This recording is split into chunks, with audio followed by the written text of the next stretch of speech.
Et bonjour à tous, on se retrouve pour l'actu hebdo du Weasel News. C'est Roger et je suis en compagnie de Lohan. Salut Lohan. Et salut Roger, on est ici Comment ça? actuellement en compagnie de d'Archer.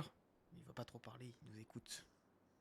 Ah, ça veut dire pour apprendre des meilleurs. Exactement. Bon, et on commence l'actualité sur le lundi 4, c'est qu'en passé pas mal de choses, et on a déjà commencé à prendre les listes aux élections gouvernementales. Et donc on a eu la liste, deux listes.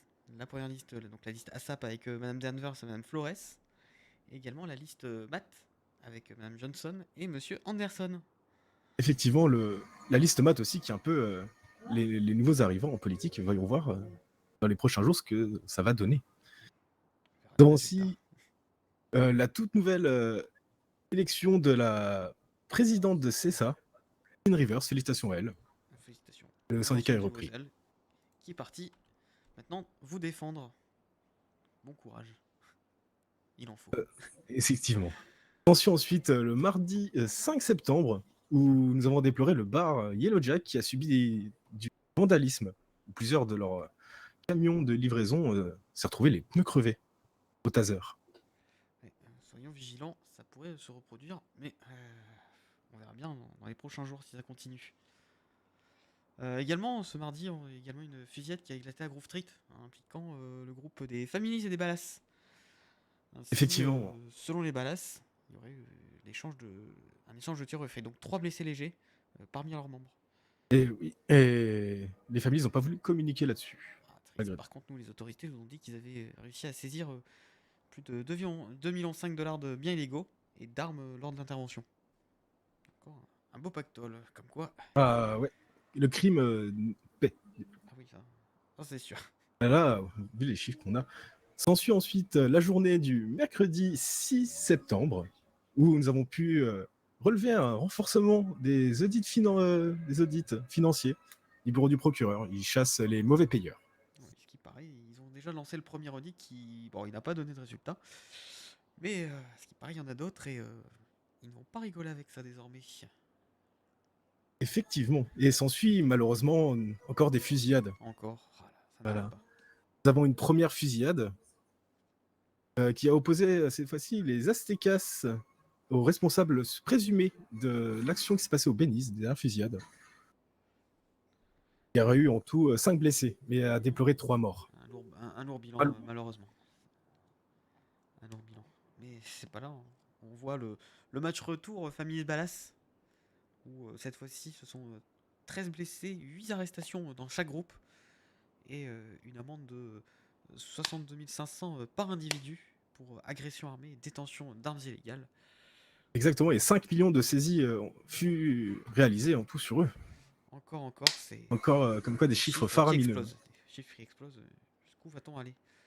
Nous, on Et peut. aussi, nous pouvons finir sur une petite note de ce mercredi un peu plus légère avec l'apparition de Lime. Et oui, notre petit journal indépendant, non pas concurrent, mais qui vous offrira une autre manière de voir l'actualité encore. Donc n'hésitez pas à aller les voir, je pense que ça leur fera plaisir. Nous continuons sur jeudi 6 septembre, où, pareil, on commence sur une note un peu plus légère, où, durant la matinée et un peu la journée, des petits animaux de la ferme sont venus distribuer des petits cadeaux à nos concitoyens. Ah oui, quoi comme animaux? Quoi comme animaux? Ah, il y a eu apparemment une petite poule nommée Kiwi, ainsi qu'une vache nommée Marguerite. D'accord. Apparemment. Ils ont distribué des cadeaux. Ah, Cette ville, exactement, et la poule serait spécialisée dans les customisations de véhicules. cette ville me surprendra toujours. Et moi donc, Lohan. Et on voit également, alors il y a eu quelques registres fonciers qui ont été modifiés par le gouvernement, notamment Evolt, Groupe 6 et le Black Cat. Mais surtout, la grande nouvelle de ce jour, du jeudi 7, c'est bien les annonces de la mairie de Blaine. Effectivement, suite à la réunion qu'il y a pu avoir avec le gouvernement. Et oui, ce qui paraît, ils ont modifié, c'est même pas ce qui paraît, vous pourrez retrouver la modification des décrets municipaux. Donc on voit notamment la suppression de l'aide au logement pour les biens supérieurs à une valeur de 25 000 dollars, Oui. l'augmentation de la taxe habitation de 3% qui monte désormais à 4% de la valeur du bien. Et aussi l'augmentation des taxes entreprises qui augmente de 1%, ainsi qu'une la réduction des primes CDI qui sont amputées de 10 000 dollars, qui passe donc de 15 000 à 5 000. Encore un lourd sujet, le budget est un lourd sujet, mais vous verrez bientôt un article qui paraîtra. Restez, bien à l'écoute sur nos canaux. évidemment. Ensuite, vendredi 8 septembre, où de nouveau nous avons pu constater une confrontation entre les Vagos et la Néotriada proche de notre Weasel News bâtiment. Et vraiment dans la soirée qu'il y a eu vraiment discussion entre les deux groupes. Les forces de l'ordre sont intervenues heureusement et ont saisi ce qu'il y avait d'illégal sur eux, on pourrait dire. Enfin, non, gilet pare-balles, et serait juste reparti. Je veux dire que les tensions Vraiment, devraient peut-être se résorber. Voyons, espérons-le. espérons-le.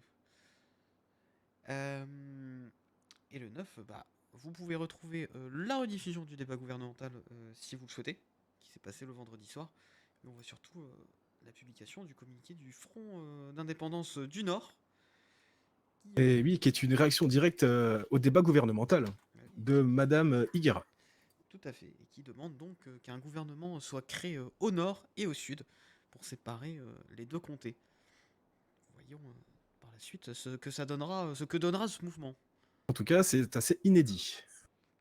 Et dimanche, tu sais ce que j'ai fait, Roger? Non, mais tu peux. Qu'est-ce qui s'est passé, Lohan? J'ai été à la dégustation du vignoble. Oh, vraiment? J'ai goûté des nouveaux produits. Je peux te dire, c'est vraiment sympathique. Ah, j'espère que tu as pu déguster, mais avec modération. Ah, évidemment, du Bellini, du Kirpech, du Spritz, du Cherilini, en toute modération. Ah, en tout cas, avec ces beaux jours, il faut en profiter. Ah ouais. C'est ensuite paru dans la journée du dimanche un communiqué de ASAP suite, suite au débat et aux récentes paroles du maire du Nord. Je crois Qu'est-ce qui qu'il se passe? n'était pas tout à fait de l'avis du maire, si j'ai bien compris. Ah, effectivement, pour lui, ce qui était fondamental, c'était de proposer quelque chose de solide, qui est pérenne pour la mairie, et non juste des patchs demandés au gouvernement. Et ils soutiennent surtout que le maire est un gestionnaire des finances. Et surtout le Effe- gardien. Il assure ainsi la stabilité du comté. Exactement, essayer d'avoir un comté de Blencoutty fort, qui est capable de représenter ses concitoyens. Eh oui, mais bon, on verra. Et on va terminer ce podcast avec, bien sûr, encore une fusillade. Hein. Ah, Les et fusillades se suivent et se poursuivent, encore. nos soirées sont rythmées, Et cette fois-ci, entre le groupe des Vagos et des Sentinelles. Il n'y a pas eu d'interpellation ni de blessés graves. tant mieux pour une fois, Et aucun bilan grave ne fut à déplorer. on verra bien ce que ça donnera sur la semaine prochaine. Dans tous les cas, merci de nous avoir suivis. On se retrouve la semaine prochaine pour le nouveau podcast. Passez une bonne journée ou une bonne soirée. Et puis, Roger, à bientôt. À bientôt, Loane.